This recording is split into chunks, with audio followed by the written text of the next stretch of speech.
going to go to court and seek a constitutional declaration in relation to one aspect of the regs, seems to me we may as well challenge the other ones too. We look forward to bringing you lots of grow rooms as we continue to usher in legalization.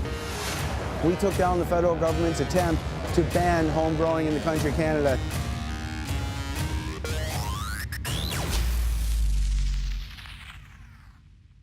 Hey Australia, my name is Jason Wilcox. I am the president and founder of the Cannabis Rights Coalition of Canada, the organization that recently took down the federal government's attempt to ban home cultivation of cannabis in the country of Canada.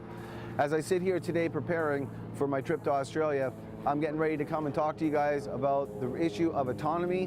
Now in this $1 million trial, we were able to prove that medical patients not only needed reasonable, dignified access, but medical patients had a reasonable right to autonomy. A right to put into their body whatever they wish, so long as they're not hurting anybody else or themselves in the process. Now, the federal government of Canada laid claims of fire, mold, and organized crime, and set forth that there was a public safety danger, so much so that they needed to strip 28,000 licenses from patients and their providers here in Canada. I'm proud to say that medical patients in Canada, 1 million of them, can now access cannabis through the federal program as a result of the case that we did. What I'm coming to Australia to talk about is the very same thing. Should large corporations be sole proprietor over cannabis? Or should the cannabis plant be free to the people to grow and explore with as they see fit?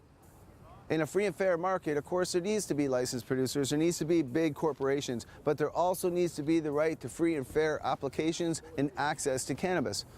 Hey Australia, so one other thing that really bothers me as I'm coming over there is I remember the 1980s and 90s here where parents and people helping others to access cannabis were being criminalized and marginalized and quite frankly locked up for helping. And I see this now going on in Australia. There is a lady over there who was helping people who's facing 14 years potentially in jail for helping with cannabis oils for free. This is the sort of stuff they chased one of our national heroes, Rick Simpson, out of the country for. And I think it's something that, that we as a people need to talk about, and I think that any of the Commonwealth countries, free and democratic peoples, should be able to talk about the cannabis plant being free and being a herb and not being a pharmaceutical. I would just note that here in Canada, even after all that we've done, there's still moderate evidence that there's any medical value to cannabis, according to our health officials at the federal level.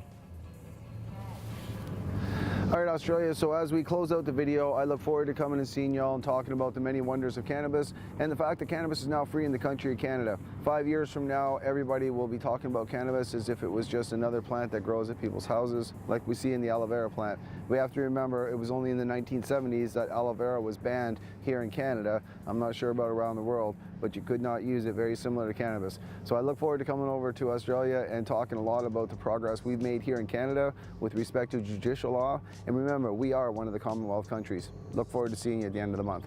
Cheers.